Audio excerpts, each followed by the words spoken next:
Siya Kolisi. Start questions straight away, please. Hands up. Gentleman here on the right. Hi, Jacques. Hi, Siya. Congratulations. That 10 minutes after half-time with 14 men, was that where the game was won and lost in your mind, Siya? You had so much defending and so much scramble defending to do in that little period.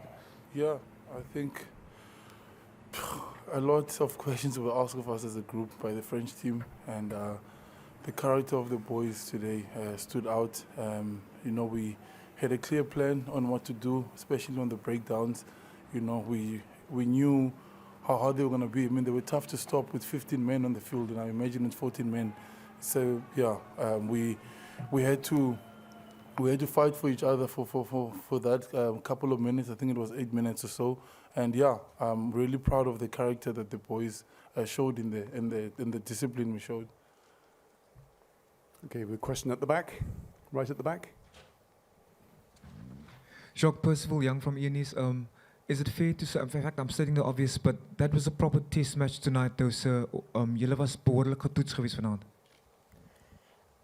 Yeah, yes, Percy, I think we kind of knew coming into this test match. I mean, if you play the French in France, and they've been, if you look at their performances and consistency in performances over the last 4 years, I mean, they've been a proper team building, and they've got some good individuals. So I guess we knew it will be a proper test match, you know, and it will be tight.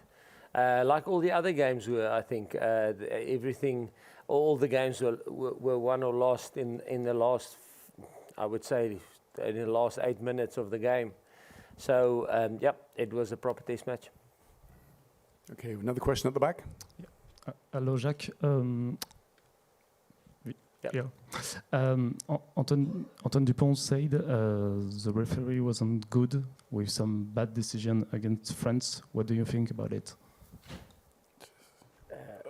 Yes, So did he say he was? the ref wasn't good. He made bad decisions. Okay. I think Yeah, from he can go our side, I mean, all we can do is play rugby. I mean, we can't control what decision the ref makes. And yeah, I don't know. We will have to look at the game afterwards. But I thought the communications with him and the calls that he made, were fair. I mean, I will never. I've never discredited the ref, and I'll never do that. But I don't know. We'll have to look after the game. But yeah, obviously he's got his own opinion. But I thought the game itself was an amazing game, and it flowed, and it was tough. It was physical. There was a lot of contest in the game. I think the way both team plays outshines anything else out there, and the atmosphere was amazing. And I think that it was a perfect stage for everything with a strong French team. And I want to let you know what Jacques said. They've been building for 4 years, this French team, and we knew it was going to take something special for us to win this game, and because they are so good, and for their leader to be injured and do everything he can to come back for a game like this and play like he hasn't left the field before.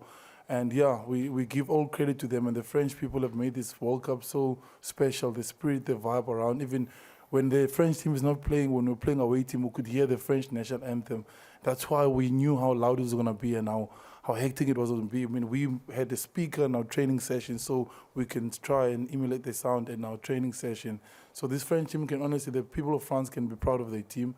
It was a 1-point game, and we had to win by a charge down from chairs and things that you don't see each and every single day in a game, you know. So I thought it was a tough game, it was a proper game, and it was going to take something so special from us to win this game. So French people and obviously the coach and Antoine, they can hold their heads up high. Yeah, me on that. I thought Ben was good on the day. Obviously, you would say we won, and that's why I'm saying that. But I think we try to probably play in such a way that we try and take the referee out of the game. We scored 4 tries, and I think all the opportunities that we had to score, we maybe missed 1 or 2, but and we missed 1 kick from the tee. But when we had opportunities to score, we scored, and I thought he managed it well. We thought we could get a penalty there at the back end. We were going for a drop goal where Faf passed, where one of the French players were in Faf's way to get to Andre for a drop goal. But Ben explained nicely why he felt that was not a penalty. So I thought his communication on the day was excellent in terms of the decision that he made. Okay, question on the right here. No. Yeah. Ask the question. Okay, Jacques. Just very quickly, there's a bit of confusion about the HIAs and the substitutions and the replacements that were made with the HIAs, because Peter Steph du Toit went off and then didn't come back on in the back row, but then came on for another player who departed for an HIA. Can you just clarify actually what happened, just to sort of set the record straight, if that's right, in terms of those replacements?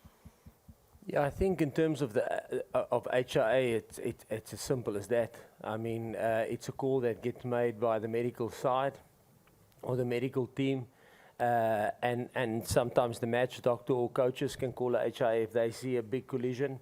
Peter Steph's one, we actually felt it was very similar to the Eben incident, but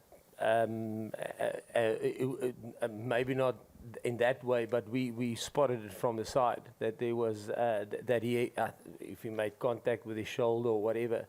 So we requested it from the side. I think it's important that as coaches and medical personnel, I mean, we all look after the safety of our players and make sure that if you do spot something and there's a opportunity for or you think there's been a HIA or something like that, then it's the safer thing is to send a player for it. I mean, and get clarity on that, especially if he felt as an individual that he did had a big collision close to his head.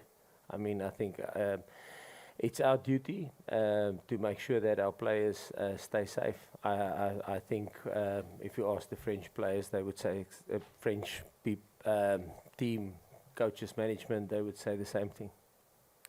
Gentleman up on the left. Yeah, question for the captain. You managed to keep the France's backs, you know, from scoring. All their tries came from forwards. Given how good their backs are, how do you explain the way you managed to stop them scoring? I think a lot of it was, I mean, we scrambled a lot and we scrambled hard, especially when we were short of numbers. You know, we talk about chasing lost causes as a group. You know, you don't give up until they put the ball down over the try line, and that's what we knew we needed to do. And we obviously did our research, and we saw how good their backs are.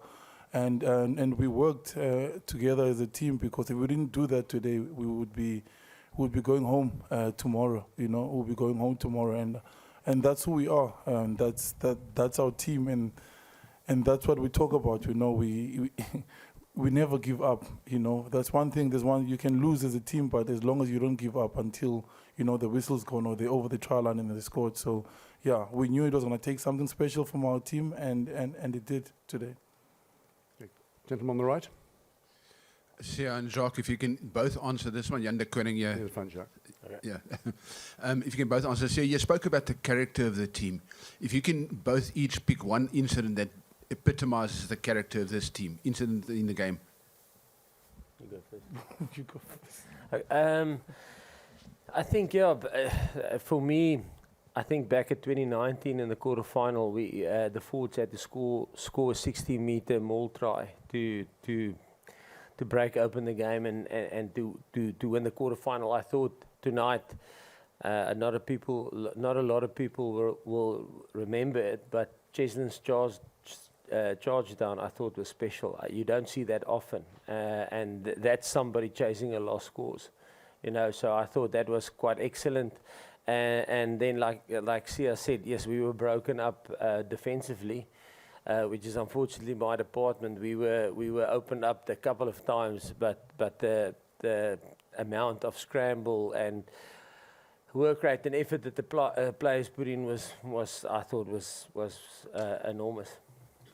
For me, I think it's in the week. I think the guys that didn't play, the pictures that they had to show us. You know, it's tough not to be chosen for a team, but the selflessness of the players that didn't play, the pictures they had to show, you know, they have to act like they're the French team. It was special, and I think the bench, when they came on, you know, the subs were made early in the game, you know, then they came on, they made it a huge difference, and that's what this team is about. You know, when you get taken off, how we knew the amount of support that the team would need, how we were screaming when the sergeant, you know, just shouting, getting them up, you know, that's important. I think the way they played today, the guys that came on the bench, is special, and that's what we're going to need going forward. Gentleman in the front here. Good morning, Sia and Jacques. Just two quick questions. Just talk us through how that, Sia, for you, just talk us through how that the Chisholm charge that galvanized the team, because it ended up being a big difference, and also Kwaga's turnover. And for you, Jacques, that quick tap, just talk us through the planning behind that quick tap that led to the try, and just how's it winning a game where the box were for Rarity were behind in the numbers for the better part of, if not the entire game? Yeah, I think your question about the quick tap, look, I think there's a lot of things that we were just sitting now in the change room discussing where we actually got stuff wrong. But the quick tap was something that we've been working on for some time, and we never actually had the opportunity to utilize it. Like a lot of teams, I think in club rugby you see it more often than in international rugby, but it's something that's more recurring in international rugby. So yeah, it's something that we worked on, but still there's a lot of things that we weren't awesome at. But yeah, that's probably the pressure of playing in a knockout game. So there's a lot of stuff that we need to fix if we want to go further in this competition. Okay, gentleman in the front. Thank you. Hi, Jack. On Friday, you were talking about your selection for the semi-final for number 8 position. Any risk of sounding overconfident or arrogant in that, do you think? You said that that Jasper might come back for the semi-final on Friday morning. Yeah, look, team selection, we'll probably have a good review of the game. We'll do that tomorrow, and we have a short turnaround, so only 6 days.